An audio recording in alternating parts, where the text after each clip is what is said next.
Afternoon, কেমন আছো বলো সবাই? আশা করি সকলেই ভালো আছো, আমিও ভালো আছি। এটা একটা রিকোয়েস্টেড ভিডিও। আমার কাছে গয়া আর বেনারস যাওয়ার পুরো ঘোরার ইয়েটা, মানে আমরা কেমনভাবে গেলাম, কত খরচ হলো, কি করলাম, কোন হোটেলে ছিলাম, কি খাওয়া দাওয়া করলাম, পুরো ট্যুর সম্পর্কে অনেকেই জানতে চেয়েছো। একজন আমাকে বলেছো, দিদি পুরো ডিটেলসটা আমাদেরকে একটু জানাবেন।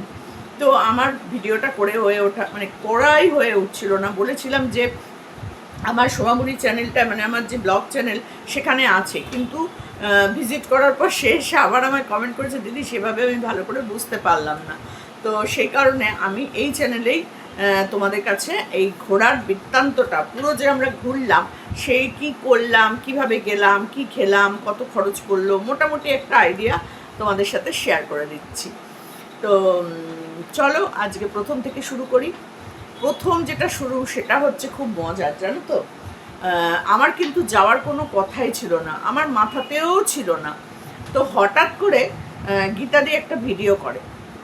তো প্রথম থেকে বলি যে আমার এই মানে যাওয়াটা কিন্তু ভগবান, মানে ঠাকুর না চাইলে বোধহয় আমি যেতে পারতাম না। সত্যি বলছি, হয়তো বাবা মা খুব করে চাইছিল আমার হাতে একটু জল পাওয়ার জন্য, আর না হলে পরে আমি কিন্তু পৌঁছাতে পারতাম না। আমার বাবা মা মারা গেছে বহু বছর আগে, বহু বছর। তো সেখান থেকে দাঁড়িয়ে আমার হাজব্যান্ডেরই 9 বছর হয়ে গেল, তাহলে বুঝতে পারছো। তো সেখান থেকে দাঁড়িয়ে তাদের পিণ্ডদান করা কিন্তু হয়নি। আর কে করবে? আমার তো ছেলে নেই, তাহলে করবেটা কে? তো সেই আমাকেই করতে হবে। তো সেই কারণে আমি ভাবতাম যে কি করে যাব, হয়তো আর কোনোদিন যাওয়া হবে না, কিন্তু কি জানি হবে কি হবে না, একটা দোটানার মধ্যে করে আমি কাটাতাম। তো একদিন হঠাৎ গীতাদির একটা ভিডিও দেখতে পাই, যে গীতাদি সেখানে ভিডিওতে বলছে যে আমি আর ভাই দুজনে মিলে আমরা যাচ্ছি গয়ায় বাবা মার পিণ্ডদান করার জন্য। তো আমাদের টিকিট কাটা হয়ে গেছে, এই সেই তাই। ভিডিওটা বিশ্বাস করো, চালিয়ে জাস্ট আমি ওইটুকুনি দেখেছিলাম। আর দেখার পরেই আমার মাথার সঙ্গে সঙ্গে অ্যাটাক করলো যে গীতাদিকে একটা ফোন করি। তো সাথে সাথে একটা ফোন করলাম, ফোন করেই বললাম, গীতাদি তোমরা কবে যাচ্ছ গো? আমাকে একটু বলতে পারতে, আমার তো কারোর পিণ্ডদান হয়নি, আমিও তাহলে তোমাদের সাথে একটু যেতাম আর এই কাজটাও করে আসতাম, এটা তোমার শেষ কাজ, কি করে আসতাম। তখন গীতাদি বলছে, এ বাবা আমি তো জানি না, তাহলে তোমাকে জানাতাম, আর আমাদের তো সমস্ত টিকিট সব কাটা হয়ে গেছে, তাহলে কি করব। তো আমি বললাম যে সত্যি তো, তাহলে আমি কি করে যাই? সত্যি খুব ভগবানকে ডাকছিলাম যে ঠাকুর তুমি একটা রাস্তা বলে দাও, যেভাবে হোক যেন আমি ওদের সাথে যেতে পারি, কারণ একা একা তো যেতে পারবো না আমি কোথাও। তো তখন শিব সূর্য বলে আমার একজন ভিউয়ার্স আছে, খুবই অল্প বয়সী বাচ্চা একটা ছেলে। সেই ট্রেন প্লেন এইসব সম্পর্কে তার অঢেল জ্ঞান। আমাদের লাইভে সে প্রতিদিন ও এইসব নিয়ে খুব সুন্দর করে আমাদেরকে গল্প করে, মানে ট্রেনের কোথায় কখন টাইম, কত টাকার টিকিট, কোথা থেকে কোন স্টেশন অবধি যেতে কত সময় লাগে, প্লেন ট্রেন এগুলো নিয়ে না ওর সাথে আমরা খুব গল্প করতাম। বেশ ভালো লাগতো শুনতে, কারণ আমরা তো জানি না, যে বিষয়টা যে জানে তার থেকে শুনতে কিন্তু বেশ ভালোই লাগে। সেরকম আমরা কিন্তু লাইভে বসে ওর থেকে শুনতাম, অনেক গল্প শুনতাম, যে এই ট্রেনটা এই সময় এখান দিয়ে যায়, এত টাকা ভাড়া, এরকম করে ও আমাদের সাথে সেটা শেয়ার করতো। তো সেরকমই ওকে সাথে সাথে আমি ফোন করি যে দেখি ও যদি পারে কিছু করতে। তো শিবকে আমি ফোন করলাম, করে বললাম, বাবা আমার এরকম যাওয়ার ব্যাপার, গীতা আন্টিরা তো, গীতা দিদারা তো টিকিট কেটে ফেলেছে, তুমি কি আমার টিকিট করে দিতে পারবে? ওই কূপে, ওই মানে ওরা যেখানে থাকবে সেই রকমই আশেপাশে করে দিতে পারবে? বিশ্বাস করবে না, মানে শিবেরই মতন। তো সেখান থেকে ওর সাথে সাথে আমার টিকিট করে দেয়, সাথে সাথে। আর সেই টিকিটগুলো কনফার্ম টিকিটই হয়। তো যাই হোক, ভগবানের কৃপায় বন্দে ভারতে যে কূপে ওরা ছিল সেই কূপেই আমার টিকিট হয়, এই দুটো সিট পড়ে।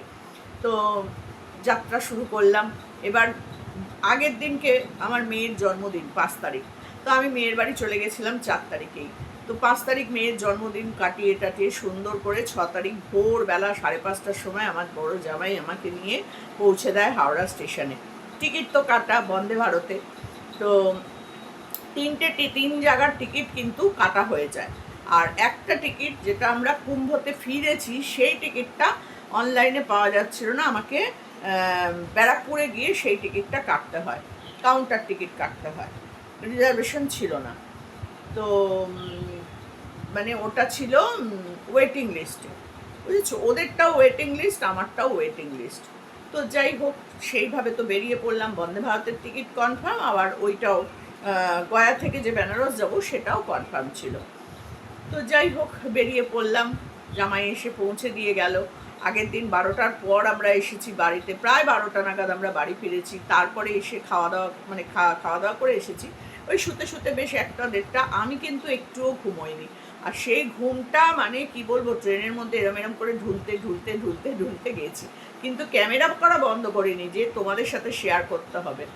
তো খুব আনন্দ করে গেছি। আর গীতাদি বলে দিয়েছিল যে কোনো নিরামিষ মানে আমিষ খাবার খাওয়া যাবে না, কারণ যেহেতু পরের দিন আমরা পিণ্ডদানের কাজটা করব, সেহেতু তো আমিষ খাবার খাওয়া যাবে না, নিরামিষ খেতে হবে।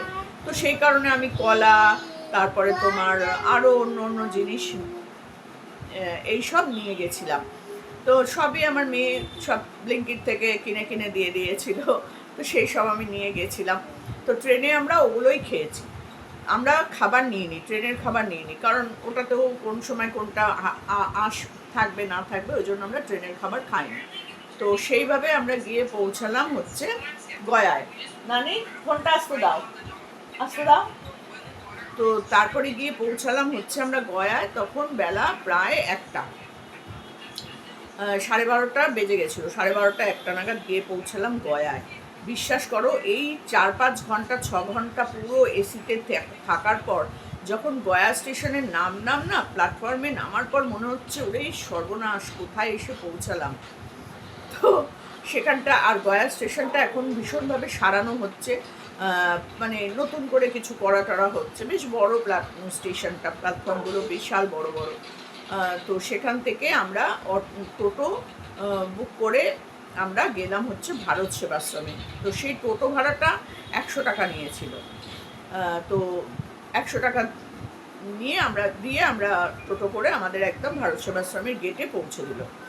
গেটে পৌঁছানোর পর আমরা ঘর নিলাম। ভাই সব করেছে, কথাবার্তা বলা এ করা। আমি আর গীতাদি ছামায় দাঁড়িয়ে আছি, কারণ আমাদের তো অবস্থা খারাপ ওই গরমে। তো যাই হোক, যে কাজটা গেছি, আমাদের মূল লক্ষ্য কিন্তু ওই কাজটার দিকেই ছিল। তো যাই হোক, ওখানে গেলাম। যাওয়ার পর গীতাদির মেয়ে খাবার দিয়ে দিয়েছিল, ভাত আর পনিরের তরকারি দিয়েছিল, আলু পটল দিয়ে পনিরের তরকারি। কিন্তু আমি তো পনির খাই না, তো কোনো রকম একটু আলু পটলের তরকারি দিয়ে ভাত খেয়ে নিলাম। খেয়ে নিয়ে ওই 3 জনের জন্যই ও খাবার দিয়ে দিয়েছিল। তো আমরা ওই খাবারটাই দুপুরবেলা স্নান টান করে খেয়ে নিলাম। আর আমরা যে ঘরটা নিয়েছিলাম ওটা ছিল হচ্ছে 1700 টাকা ভাড়া। আর ওই ঘরটার মধ্যে কিন্তু বাথরুম, তো আর এসি। খুব আরাম করেই ঘুমিয়েছি, চান করতেও কোনো কষ্ট হয়নি। খুব সুন্দর গরম জল একদম। তো ওটার ইয়ের নয়, হিটারের জল গরম নয়, গিজারের জল গরম নয়, এমনিই জল গরম। তো সেই জলে খুব সুন্দর করে স্নান টান করে আমরা ওই ভাতটা খেলাম, মেয়ের পাঠানো ভাতটা খেয়ে দিয়ে রেস্ট নিলাম। নিয়ে এবার বিকেলবেলা বেরোলাম একটা টোটো বুক করে। গেটের বাইরেই টোটো, তো টোটো অটো সবই দাঁড়িয়ে থাকে। তো আমরা একটা অটো ভাড়া করেছিলাম খুব সম্ভবত, আমার যতদূর মনে পড়ছে। তো সেই অটোটা নিয়ে গেলাম হচ্ছে বুদ্ধগয়া দেখতে। কিন্তু বুদ্ধগয়াটাই শুধু দেখতে পেলাম, আশেপাশে আর কোনো মন্দির বলো, নালন্দা বলো, আদার্স কোনো কিছু কিন্তু আমাদের দেখায়নি। তো সে নিলেও কিন্তু বেশ ভালো টাকা। সেটা নিল কত টাকা যেন নিল, 500 না 600 টাকা নিয়ে নিল বোধহয়, এরকমই নিয়েছিল। আমার না টাকাগুলোর হিসাবটা মনে নেই, কারণ ভাই সব খরচ করছিল। আমরা দিনের শেষে রাত্রিবেলা এসে ভাই সব হিসাব দিয়ে দিত, আমরা সেই টাকাটা মানে ভাইকে ফোনপে করে দিতাম। তাই জন্য কোনটা কত টাকা ভাড়া নিয়েছে অতটা সঠিক বলতে পারবো না, ঠিক আছে। কিন্তু ট্রেনের টিকিটটা যেহেতু আমি নিজের পয়সা দিয়ে কেটেছিলাম, সেহেতু 2400 টাকা মতন আমাদের লেগেছিল, 2200 না 2300 টাকা মতন লেগেছিল টিকিট, 3টে ট্রেনের টিকিট। ওই 2100-2200 টাকা মতন লেগেছিল। যদিও ওটাও শিপ করে দিয়েছিল, তবু টাকাটা আমি দিয়েছি বলে ওইটা আমার একটু মনে আছে। বাকি হিসাবটা আমি ঠিক প্রপার তোমাদের বলতে পারবো না। অটো ভাড়াগুলো, তারপরে তোমার খাওয়ার বিল, এইগুলো অতটা আমি বলতে পারবো না, কারণ ভাই এগুলো নিজের থেকে করেছে। আমাদের কাছে এসে বলেছে এই এই টাকা হয়েছে, আমরা পে করে দিয়েছি। কারণ যা আমরা খরচ করেছি তা আমরা 3 জনে মিলেই করেছি, মানে যা খেয়েছি 3 জনের হিসাবে করে করেই ভাগ করে নেওয়া হয়েছে। যদি 300 টাকা খরচ হয়, আমার 100, গীতাদের 100, ভাইয়ের 100, এইভাবেই করেছি, কোনো ঝামেলা নেই এরকম। তো তোমার হোটেল ভাড়াও তাই, যদি 1500 টাকা নেয় তাহলে 500 টাকা, যদি 2100 টাকা নেয় তাহলে 700 টাকা, এরকমভাবেই কিন্তু আমরা যাতায়াত করেছি, যাতে কারোর কোনো প্রবলেম না হয়। তো যাই হোক, এইভাবে গিয়ে তো আমরা বুদ্ধগয়ায় গেলাম। বুদ্ধগয়ায় গিয়ে যে পরিমাণ হাঁটা, ওই বাপরে বাপ, একে তো গরম, একটা পাতাও নড়ছে না গাছের, এত গরম। তার মধ্যে হচ্ছে ভালোই লোকজন ছিল, প্রচুর ঘুরিয়ে ঘুরিয়ে ঘুরিয়ে ঘুরিয়ে ঘুরিয়ে তারপরে গিয়ে তোমাকে ওই মন্দিরের সামনে নিয়ে যাবে, এই হচ্ছে ব্যাপার। তো বদ্বী বৃক্ষটার ওখানেও সেই ঘুরে ঘুরে এলাম, এসে এবার বেরোনোর রাস্তা সেই ঘুরে ঘুরে, মানে প্রচুর হাঁটতে হয়েছে, প্রচুর। ওই গরমের মধ্যে হেঁটে হেঁটে হেঁটে হেঁটে বুদ্ধগয়া তো দেখলাম, কিন্তু তারপরে যে কোনো মন্দির টন্দির দেখবো বা কিছু, সে আর করালো না আমাদের অটোওয়ালা। সে সরাসরি আমাদের হোটেলে নিয়ে এসে পৌঁছে দিল। তো বাইরে থেকে আমরা চা ফা খেয়ে ঘরে ঢুকে পড়লাম, মানে ভারত সেবাশ্রমে এসে আমাদের ঘরে এসে বসলাম এসিতে, একদম শান্তি করে। এসেই আবার গা ধুলাম, এত গরম। তো গা পা ধুয়ে চাটা খেয়েই ঢুকেছিলাম। তারপর ওখানে রাত্রিবেলায় আমরা ওখানের খাবার খেলাম ভারত সেবাশ্রম সঙ্গে। সেখানে হচ্ছে 40 টাকা করে টিকিট, 40 টাকা করে টিকিট কাটলে তুমি এই একবেলা করে খেতে পাবে।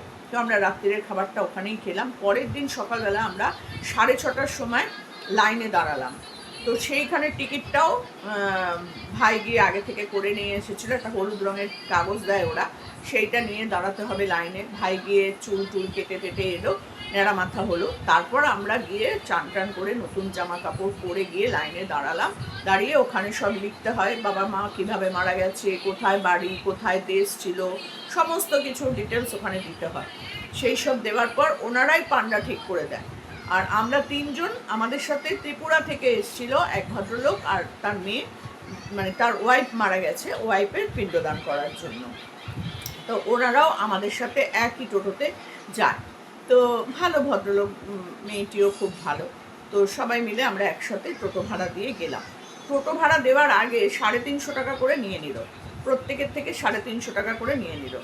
তো আমরা সেটা দিলাম, এবং আসার সময় যখন নামাবে তখন টোটো ভাড়া দিতে হবে। তার সাথে এই যে আমাদের টোটোর সাথে যে 2 জন গেল, পুরোহিত আর তার পান্ডা, তাদের ভাড়াটাও কিন্তু আমাদেরই দিতে হবে, বুঝেছো? তো সেটাও আমরা দিলাম। তো সেখানে লাগলো হচ্ছে 80 টাকা করে যাওয়ার, আর হচ্ছে 80 টাকা করে বোধহয় আসার, এরকম হবে। তার সাথে একটা করে ওই রকম করে ওখানেও প্রায় 200 টাকা মতন চলে গেল অটো ভাড়া। তো গেলাম আমরা, গয়ায় গিয়ে পৌঁছালাম। গয়ায় পৌঁছাতে পৌঁছাতে হাজার জায়গায় আমাদের শুধু ধরছে বাবার নাম, শ্বশুরের নাম, বরের নাম, আদি বাড়ি কোথায়, সেখানকার থানা, সেখানকার জেলা, সেখানকার আত্মীয় স্বজন বন্ধুবান্ধব কেউ গেছে কিনা, এই করতে করতে করতে করতে গিয়ে আমরা পৌঁছালাম হচ্ছে পিণ্ডদানের জায়গায়। ফল্গু নদীটা দেখলাম। তো যাই হোক, ওখানে বসলাম পিণ্ডদান করতে। পিণ্ডদানের গল্প যা শুনে গেছিলাম, এখানে কিন্তু তা নয়, সম্পূর্ণ আলাদা। তো তার আগে, যাওয়ার আগে আমি অনেক ভিডিও দেখেছি, গয়ায় পিণ্ডদানের ভিডিও, তো সেই সব দেখে টেখে গেছিলাম। এবার গিয়ে বসলাম পিণ্ডদান করতে। ওরাই সমস্ত জিনিসপত্র কিনে এনে এনে দিয়েছিল, আমাদের কিছু কিন্তু কেনাকাটা করতে হয়নি। তো আমাদের শুধু একটা জিনিস করতে হচ্ছিল, সেটা হচ্ছে প্রায় 50 জন এসেছে গানের, মানে তুমি পিণ্ডদান করতে করতেও তোমার এই পাশে ওই পাশে, আমার ভিডিওটা তো আমি সবটা তোমাদের কাছে দিইনি, কারণ ওই ভিডিও দেওয়ার মতন কোনো মানসিকতা আমার ছিল না। আমাদের সাথে যে মেয়েটি গেছিল তার মার পিণ্ডদানের জন্য, সেই একটু ভিডিও করে দিয়েছিল আমার কাছে, আমার ভিডিওটা আর কি, আমাদের কাজের ভিডিওটা। তো আমি সবটা তোমাদের কাছে দিইনি। তো যদি দিতাম তাহলে দেখতে পেতে, পিণ্ডদান করতে করতেও এই পাশে ওই পাশে শুধু পান্ডারা এসে এসে আপনার বাড়ি কোথায়, ভট্টাচার্য ফ্যামিলির নাম গোত্র ধরে ধরে জিজ্ঞেস করবে, এরা আপনার আত্মীয়, ওরা আমার আত্মীয়। বিশ্বাস করো, আমার শ্বশুরের পরের বাকি কারোর নাম গোত্র নাম আমার জানা নেই, আমি পারবো না, মনেও রাখা আমার পক্ষে সম্ভব না। তো সেগুলো আমি বলতে পারিনি, এবং থানা কোথায়, এই কোথায়, অত আমি জানি না। শুধু ময়মনসিংহ জানি আমার শ্বশুরবাড়ির সেটুকুনি আমি বলেছি। এরপর কারা গেছিলো না গেছিলো সেসব আমি বলতে পারিনি। আমার শ্বশুরের নাম, আমার খুড়শ্বশুরের নাম, আমার হাজব্যান্ডের নাম, দেওরের নাম, এগুলো আমি জানি। তার কাকা শ্বশুরের নাম, এগুলো কিছু জানি, কিন্তু বাকি তো আমি জানি না। কে কখন গয়ায় গেছে না গেছে সেই খবরও আমি জানি না। আমি কি করে বলবো বলো, আমি বলতে পারিনি। যাই হোক, আমি আমারগুলো যেগুলো জানি সেগুলো দিয়েই আমি কাজ করেছি। তো সেটাই হচ্ছে আসল। তো যাই হোক, এরপর যদি আমার মেয়েরা বা কোনো আত্মীয় স্বজন যায়, তারা কিন্তু খুঁজে পাবে যে সোমা ভট্টাচার্য এসেছিল, এই নাম, এই জায়গা থেকে এসে এদের পিণ্ডদান করেছে, সেটা কিন্তু ওই খাতায় লেখা থাকলো। মানে ওই যে আমরা শুনেছিলাম না ছোটবেলায় চিত্রগুপ্তের খাতা, ওই হচ্ছে চিত্রগুপ্তের খাতা। বুঝতে পারছো? ওখানে তোমার সর্বস্ব ওখানে লেখা থাকবে, তুমি কোন বংশের, কোন শ্বশুর বাড়ি তোমার, কে তোমার শ্বশুর, কে তোমার ভাসুর, কে তোমার দেওর, কে তোমার বর, সব ওখানে লেখা থাকবে, মা বাবা, তাদের বাবা মা, সব সব। ওই হচ্ছে চিত্রগুপ্তের খাতা। ভিডিওটা একটু বড় হবে কিন্তু দেখো ভালো লাগবে। তারপরে হচ্ছে ওখান থেকে আমরা সমস্ত পিণ্ডদানের কাজকর্ম শুরু করলাম। ছোট ছোট করে 3টে পিণ্ড তৈরি করতে হলো, ছোট ছোট করে 12টা পিণ্ড তৈরি করতে হলো একটা পিণ্ড থেকে, আর 2টো বড় পিণ্ড রেখে দেওয়া হলো। ওখানে আমরা ছোট ছোট পিণ্ডগুলো দান করলাম, সমস্ত বসে বসে যা যা বললো সেইভাবে দান করা হলো। তারপরে একটা পিণ্ড নিয়ে আমাদেরকে বলল যে ইয়েতে ফল্গু নদীতে গিয়ে দান করে, মানে ওটা দিয়ে আসবে বিসর্জনটা। তো ফল্গু নদীতে যাওয়ার যে জায়গাটা, সেটা মানে তোমাদের কাছে কি বলবো, এইরকম খাড়া সিঁড়ি, এইরকম 10টা সিঁড়ি তোমাদের নামতে হবে, মানে কি বলবো, মনে হবে যেন 70টা সিঁড়ি নামলে, এইরকম উঁচু খাড়া, এরকম একদম একটা একটা ধাপ করে নামতে বেশ কষ্ট। তো যাই হোক গেলাম, ওখান দিয়ে বেশ ভালো করে গেলাম, পুরোটাই বাঁধানো। তো সেখানে গেলাম, গিয়ে ফল্গু নদীতে ওইটা বিসর্জন দিয়ে প্রণাম করে এলাম। তো ফল্গু নদীর জল শুনেছিলাম বালির তলা দিয়ে যায়, জল দেখা যায় না, বালি খুঁড়ে খুঁড়ে জল বার করতে হয়, কিন্তু এখানে সেটা নয়। আমার কাছে যারা ফল্গু নদী দেখতে চেয়েছিলে তাদের কাছে আমি প্রথমেই ক্ষমা চেয়ে নিয়েছিলাম, আবার আজকেও বলছি, ফল্গু নদীর জলটা আমি তোমাদের দেখাতে পারিনি, তার কারণ হচ্ছে আমার কাছে সেই সময় ক্যামেরা ছিল না, সেই জন্য আমি তোমাদের দেখাতে পারিনি। ফল্গু নদীর অর্ধেকটাই বালিতে ঢাকা, কিছুটা জায়গা জল, সেটা কৃত্রিমভাবে তৈরি শুনলাম, আমি সঠিক বলতে পারবো না। তো যাই হোক সেখানে আমরা দিলাম, দিয়ে ওপরে এলাম, এসে এবার শুরু হলো টাকা চাওয়া। ওরে সর্বনাশ, কীভাবে যে মানে বলবো তোমাদের কাছে আমি জানি না। তো এখান থেকে ওই পিণ্ডদানটা করে আসার পর উনি আরেকজনের কাছে পাঠিয়ে দিলেন, ওই পুরোহিত আমাদেরকে আরেকজনের কাছে পাঠিয়ে দিলেন। সেখানে উনি কিছুই করবেন না, একটা ঘটের মধ্যে জল ছিল, উনি মাথায় একটু আশীর্বাদ করে দেবে, একটু জলটা ছিটিয়ে দেবে, তাকে দিতে হবে 1000 টাকা। 1000 টাকার নিচে তিনি নেবেনই না। এইখানে শুরু হয় প্রত্যেকের সাথে বাঘ বিতণ্ডা, কেন দেব ওইটা, 1000 টাকাটা আমি কেন দেব, এই নিয়ে বাঘ বিতণ্ডা করতে করতে করতে করতে আমি উঠে চলে আসি। আমি বললাম না, আমি এটা দিতে পারবো না, অসম্ভব, যে আমাদের কাজ করাচ্ছে তার ন্যায্য টাকাটা নিশ্চয়ই দেব, কিন্তু এখানে তো কিছুই না, উনি শুধু বসে আছে, উনি শুধু ওই আশীর্বাদ করবে, তো আশীর্বাদ করার জন্য 1000 টাকা, ভেবে দেখো একবার। সে তো আমি উঠে চলে আসলাম, তারপরে তার সাঙ্গ পাঙ্গ ভর্তি, তারা ওই দিদি আজ মাইজি করতে এলো, এসে আমাকে বলছে আপনি তো রাগ করবেন না, এ করবেন না, অভিশাপ দেয়, ভীষণ বাজে বাজে অভিশাপ দেয়। তো সেই অভিশাপ কারোর গায়ে লাগে না, কারণ অকারণে পয়সা নেওয়ার না দিলে তাকে অভিশাপ দেবে, সেই অভিশাপ গায়ে লাগে না। তীর্থক্ষেত্রে বসে বসে যেখানে তুমি একটা পবিত্র কাজ করতে গেছো, সেখানে তোমাকে অভিশাপ দেবে, সেই অভিশাপ শুনতে হবে। শুনবো কেন? কি না তাকে 1000 টাকা দেওয়া হবে না বলে, সে বসে শুধু 1000 টাকা নেবে, তো কেন দেবে? এই নিয়ে করতে করতে তারপর সেখানে 201 টাকা দিলাম, দিতেই হলো, কিছুই করলেন না উনি, 201 টাকা নিয়ে গেল। ওই একই কথা যা পুরোহিত বললো, ওনারাও সেই কথা বলে একটা লাইনই বারবার সবাই বলছে, ওইটুকুনি বলার পর তাদের টাকা দিতে হবে, ওখানে দিতে হলো 201 টাকা হলো। এরপর আমাদের মন্দিরের ভেতর দিয়ে রাস্তা দিয়ে এদিক ওদিক করে করে নিয়ে চলে যাওয়া হলো বিষ্ণু মন্দিরে গিয়ে বিষ্ণু মন্দিরে ওখানে পুজো দিলাম। প্রচণ্ড ভিড়, খুব ছোট্ট মন্দির কিন্তু প্রচণ্ড ভিড়। ওখানেই একটা সাইড করে বসে পড়লাম মাটিতে আমরা, সেখানে আবার সেই একই মন্ত্র উচ্চারণ হলো, আবার সেখানে পিণ্ডদান করা হলো। ওই পিণ্ডটা হাতে করে নিয়ে মন্দিরের ভেতরে গিয়ে একটা জায়গা আছে, সেখানে ওই পিণ্ডটা রেখে দিতে হয়, মানে বিষ্ণুর মন্দিরে ওই কি বলে পিণ্ডটা দান করতে হয়, ওটা হচ্ছে দ্বিতীয় দান। তো ওখানে বিষ্ণু মন্দিরে আমরা দান করলাম, ঠিক আছে, ওখানে ফোনটা চালিয়ে চলে গেল। তো সেই বিষ্ণু মন্দিরে দান করার পর ওখানেও তোমার 201 টাকা, 500 টাকা, 1000 টাকা তোমার কাছে চাইবে, সেখানেও 100 টাকা দিলাম। দেওয়ার পর ওখান থেকে বেরিয়ে আবার অটো করে আমরা গেলাম সেই বটবৃক্ষের কাছে, যেখানে লাস্ট পিণ্ডদান করতে হয়। তোমরা সীতার গল্পটা তো সবাই জানো, সেই গল্পটা তোমরা যারা জানো, আমি অত ভালো করে গল্পটা তোমাদের বলতে পারবো না, কিন্তু ওটাই হচ্ছে শেষ পিণ্ডদান। ওখান থেকেই আত্মার চিরমুক্তি হয়। তো সেখানে আমরা গেলাম, গিয়ে পিণ্ডদান করলাম। খুব সুন্দর একটা জায়গায় বসলাম, পুরো ঘর করা আছে সেখানে পিণ্ডদানের জন্য। আবার বাইরে বসেও পিণ্ডদান হচ্ছিল, তো আমরা ওই ঘরটার মধ্যেই বসলাম। বসে সুন্দর করে পিণ্ডদান করার পর এইবার পুরোহিতের টাকা 1000 টাকা, 1200 টাকা, 2000 টাকা, তার নিচে তো তিনি নেবেনই না। তো আমি 501 টাকা দিলাম, গীতাদি 501 টাকা দিল, ভাই মনে হয় 1000 টাকা দিল। ওখান থেকে ওটা দেওয়ার পর চলে গেলাম হচ্ছে সেই গাছের নিচে পিণ্ডদান করতে। গাছটা প্রদক্ষিণ করতে হয়, তারপর সেখানে রাখতে হয়। সেখানে আবার আরেকজন পুরোহিত আছে। ওই গাছের নিচে যে তুমি রাখবে সেখানেও আরেকজন পুরোহিত, সেও ওই একই মন্ত্র বলবে। মন্ত্র কিন্তু অন্যরকম নাই, মন্ত্র সব এক। তো সেও আবার ওখানে মন্ত্র বলল। এখানে উনি সব করে দেওয়ার পর ওইটা গিয়ে যে রেখে দিয়ে চলে যাব তা নয়, উনি ওই রাখার জন্য ওই মন্ত্র বলবে এবং ওনাকেও সেখানে টাকা দিতে হবে। এবার উনিও সেই 500 টাকা, 1000 টাকা, 2000 টাকা, 1000 টাকা করতে করতে করতে করতে ওখানেও বোধহয় 101 টাকা দিলাম। 101 টাকা না 201 টাকা মনে নেই আমার ঠিক, ওরকম দিলাম। তা নইলে ওই পিণ্ডদান নাকি সম্পূর্ণ হবে না, আমার কাজ অসম্পূর্ণ হয়ে যাবে আমি যদি টাকা ওনার মনের মতন না দিই। বুঝতে পারছি তো? তো সেইখানে দিলাম টাকা। দেওয়ার পর উনি আমার মাথায় হাত দিয়ে আশীর্বাদ করে দিলেন, প্রদক্ষিণ করে নাও, এই করো সেই করো। দিলাম। বেশ একটা হ্যান্ডসাম ছেলে, অল্প বয়সী ছেলে, জামা প্যান্ট পরা। তাকে পুরোহিত মনে হবে না, মনে হবে সেও কোনো দর্শনার্থী। তো সেই অবস্থাতেই সে ওখানে পুজো দিচ্ছে। লাস্ট যে কাজটা আমরা করছি সেই কাজটা সেই করাচ্ছে। তো সেই অবস্থাতেই পুজো টুজো দিয়ে ভালো করে সুন্দর করে দেখে টেখে আমরা আবার অটো করে চলে এলাম হচ্ছে আমাদের ভারত সেবাশ্রমে। তো ওখানেই আমাদের পিণ্ডদান পর্ব কিন্তু শেষ।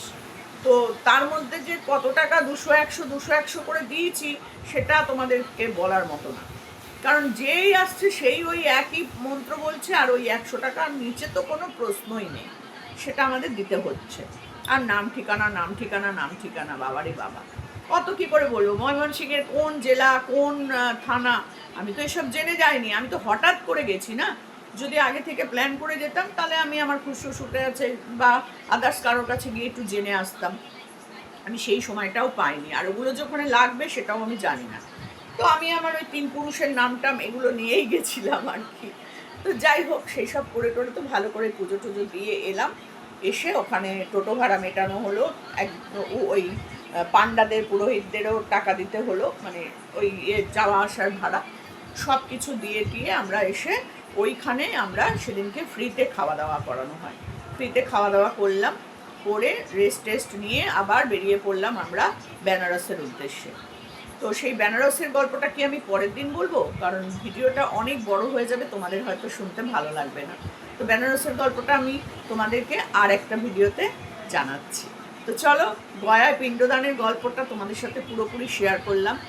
আর যারা তোমরা যাবে, আমি বলবো গয়ায় পিণ্ডদান করতে গেলে কোনো সময় এই গরমে যেও না।